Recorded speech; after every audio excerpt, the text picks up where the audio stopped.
Welcome everybody, welcome everybody to the version 3.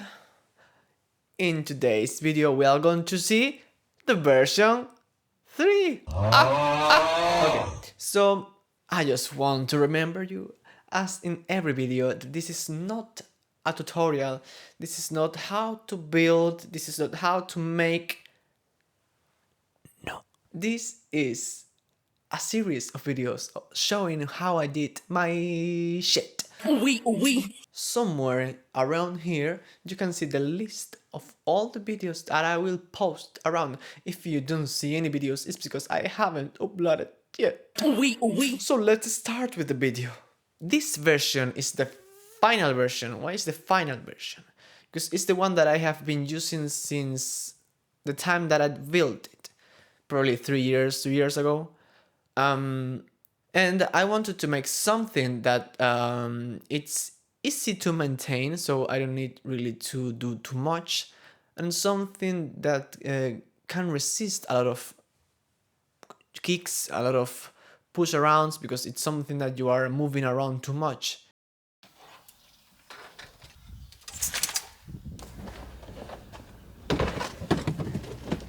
So I wanted to build something really, how you say, easy to maintain, reliable, let's say. Why? Well, because this was an instrument that I was moving around so much, an instrument that was literally put in the floor. It's not an accordion or a piano that it has his own stance, his own protection. No, this was literally everywhere. And it worked. There are things that failed, but I think it's normal because things broke apart after time and they need maintenance. But it is a great setup. I won't say this is the final, because probably in the future I do something different with this, so I will never say it's the final setup. Who knows, there's a version 4. Probably. The first characteristic that we see on this version 3 is that now we don't have a wood frame. It's an aluminium from a hiking backpack. I've been seeing a lot of OneBandMans having the same thing, the hiking backpack, because it's just an aluminium frame built for your back.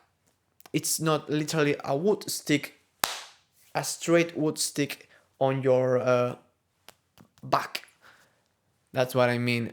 So it's more comfortable. Also, it's more harder, because aluminium, it's harder, and I think it's lighter than the wood. Somehow I found this backpack on a second-hand website where I lived at the time, so it was pretty easy. I need to adapt a little bit the frame because it was not perfect, so I cut some of the top parts and I need to bend the down part just a little bit so it will fit everything. Now the issue here is that we cannot put screws in the frame because it would ruin it.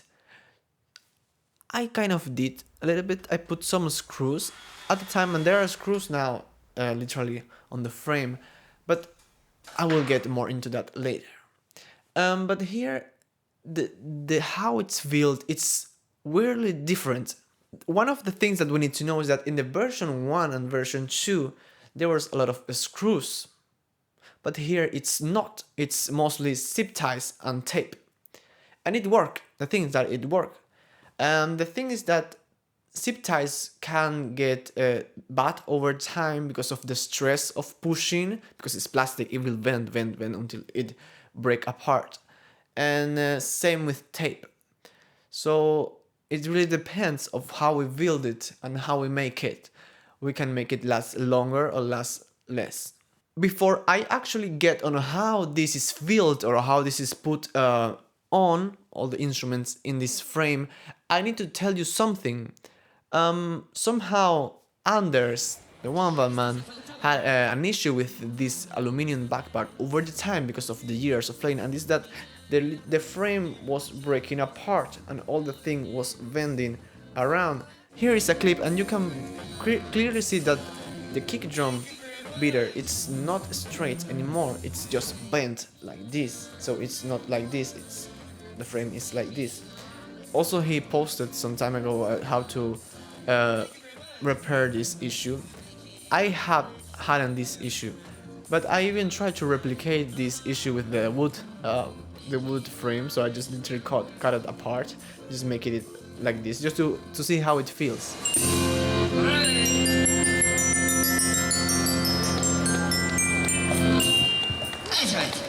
Now let's go back where I talked to you how the frame is actually put in, or how the instruments are in this frame, because as I said, this is aluminum. Putting screws into here is just going to break more and more the aluminum, and we don't want that. Over the time I've used this frame, I have changed the kick drum pedal and the hi-hat stand.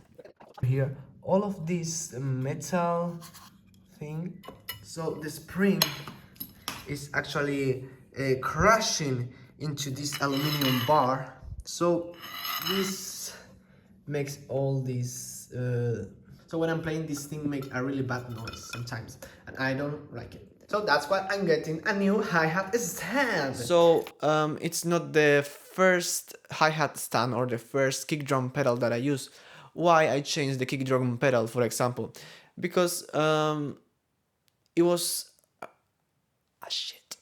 And this one that I bought, it was really professional one, and the sensibility, the amplitude of this kick drum pedal was better, and it's really cool, it's really professional, let's say, and it was not really expensive. The hi-hat stand, I changed it because the first that I had was giving me problems, because I was trying to make my own version and I just messed up the original stand, so I just buy a new one, and this was better. But literally it's just, but just in the conclusion, I just removed the pedal from the kick drum and the pedal from the hi-hat stand, and that's it. I will show up probably a video how I made the hi-hat stand be able to use in here, but probably that will be on an extra video. So So now let's go back to the kick drum pedal, because this backpack, it's not wood. The wood that I used before in the frame was flat, so I can literally put the kick drum pedal on top of it and just screw it. But here, the aluminum frame, it's not flat, it's circle. So it's weird. What I did, I put some wood pieces on the back and in the side of the frame. Then I put tape, and then I put zip ties, and then I put on the kick drum pedal, and then I put more zip ties and more tape. That's it. It's not scientific nuclear power. And the thing is that it have never failed to me. For now, it's just still working. It's still there. I never removed the kick drum pedal, so it's working really good. The hi-hat stand is the stand with zip ties, and that's it. It's nothing else more. Also, I want to address that the hi-hat stand has been a little bit modified. I explained something here in this old video that I record and didn't like it. And also how I needed to to make holes in this hi-hat stand, because there are some problems that you need to know when you put this thing. So when you are playing, there's things that can go wrong. First of all, is that when you're playing, the hi-hat will go up and up and up until it falls down. So that's why I screw some holes in here. It's not literally a hole that goes through this. This is a screw here, can go and fit in place without moving around. And I have some different holes with different heights, so the hi-hat can be in different heights, but it can be really here or here or here, depends on the height of the that I want. Same with the tambourine. There's a hole in the top of the hi-hat that needed to be there, because if not, the tambourine will go and fell on my head as it had happened before. Also, I replaced the cymbals because, as I said, put it at a little bit more professional ones. They're still cheap. Ah. A new difference also from the version 2 is that the water tank, it's not anymore 15 liters. It's not anymore 15 liters. Now it's 25 because it looked better. I think that's what I changed it really much. But I painted in black again. So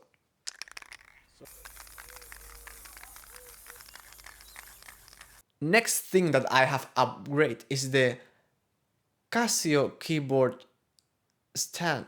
On the version 1, it was a wood. I think it was from a. How you say? That gesture is not really appropriate.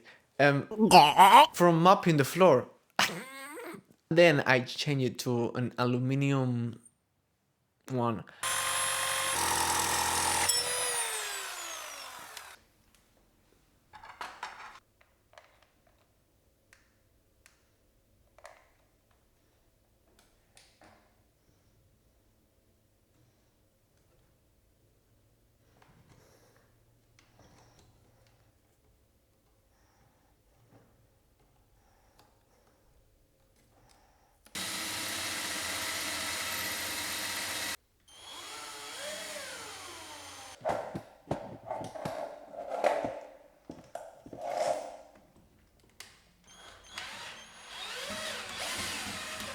But this was really thin and it broke apart. And somehow I had this microphone stand that it was adjustable, so you can adjust the depth of it and also the angle of it. Oh, first of all, now you will ask, how do you put a microphone stand on a keyboard or on a toy keyboard or whatever? Well, it's just really simple. It's just a piece of wood with this thing. It's funny because I have here my microphone stand. I can show it up. This is what it put on the here. I'll show you. On here, so you can turn this around. So this will fit in here. So I just put. Probably you are not listening. What I was trying to say is that this thing that came with the microphone stand, I put it there in the wood piece. So then this can be bolt up or screw into the microphone stand. And that's really it. It's not too much nuclear science. Yeah. So now the thing is how I can put the microphone stand into this frame. Because we had some screws and MacGyver science. And now how we do it? Well, that's a very nice question, because I don't know either. So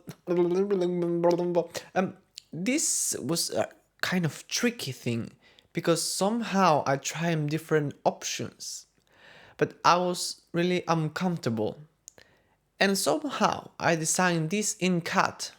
I wanted to make the play feel more natural by me for my hand, so I designed this CAD wood piece.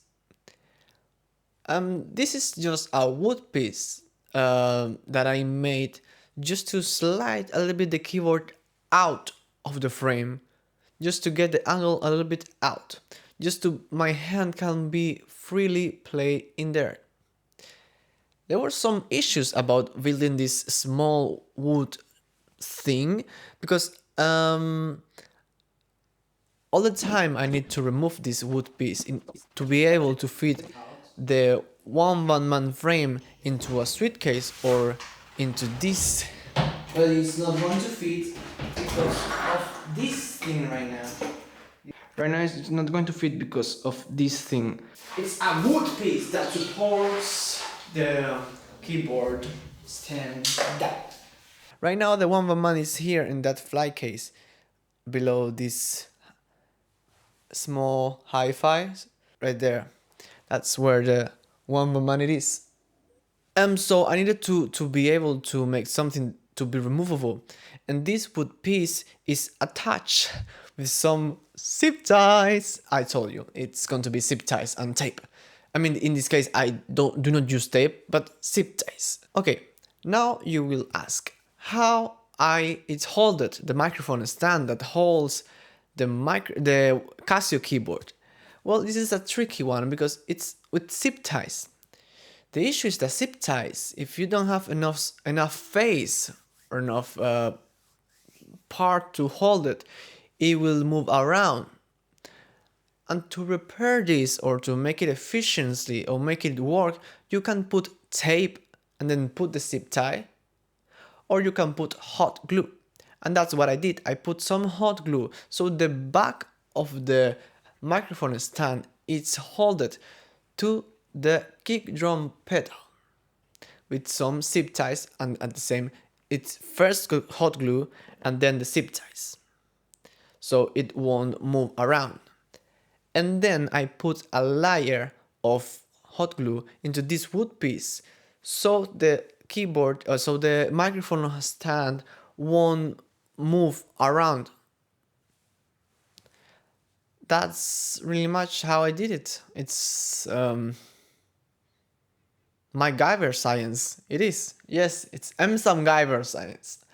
In this version 3, I have also added another Bose BE5 or another vocoder. I mainly use one on the version 1 and 2.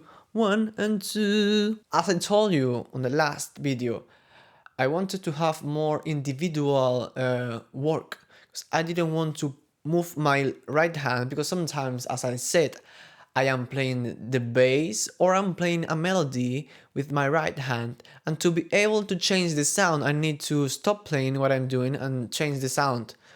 And I didn't really like that, so that's why I bought a second one. And as I said, on the ideal world I will have 3-4 harmonies. Yes! The thing is that I have a harmonizer, but this one is really big, it's on a rack mount. And this is quite heavy to put on the frame, so no, thank you. So I have recorded more video, but since I stopped too much and I don't speak clearly, I just had nothing more to say, so I just prefer to do a voiceover. At this point where I have the setup, I just focus more on the audio part, so I bought multiple speakers like this HK Nano 605 FX speaker, and this speaker sounds fucking incredible, really. It sounds... Oh! The only issue that I had with this was fragile, since you need to mount these satellites that it has, and also it needed an external car battery since this speaker do not have an internal battery, and car batteries are too heavy, and also the inverter is heavy.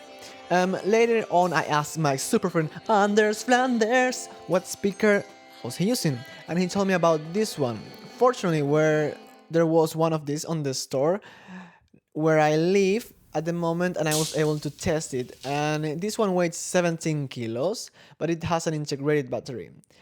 I was looking for a speaker that can give me a big sound, and usually power battery speaker lacks of quality and bass, but this one had a really good sound and good bass. I mean, it's not the perfect, but it does the work really good. I mean, you cannot expect too much of it, but I was able to use it, I don't know, for 2 days, 3-4 hours, and without having to recharge it, and I never had problems with this. Now, fortunately, there are better speakers options like this electronic voice, and I believe this will sound amazing. I haven't tested, but I just seen the specifications. I just believe it really do. At this point, the setup itself started to feel quite heavy, and I didn't understand why I was putting so many microphones and the mixer and the cables, so I just removed all of them, and I quit almost 4 kilos. So I built this small mixer that Anders has also a similar one, woo!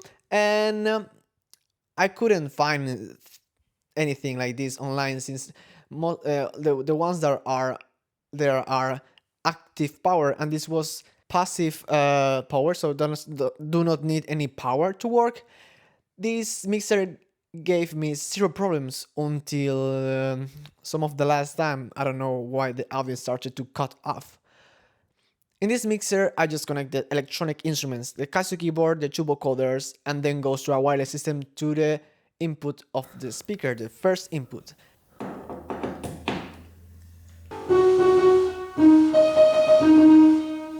The accordion used a small condenser microphone with another wireless system that it connected in this other input.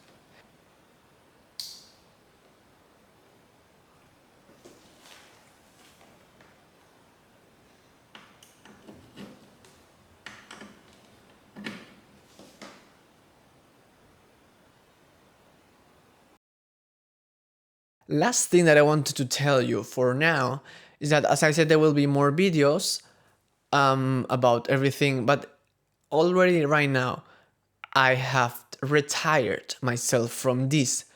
Why? Because, as I said, I want to be more professional. I don't want to do this on my professional life because it's not that I made for a professional way, it's just something that I did for fun, and I already say it. So yeah, the instrument is on the box that it's there. Uy, there. As I said, thank you so much for everybody that have supported me on this journey. Now I want to be a professional, and that's what I'm trying to do. Be a professional and be an amazing musician, performer, or whatever you want to call me.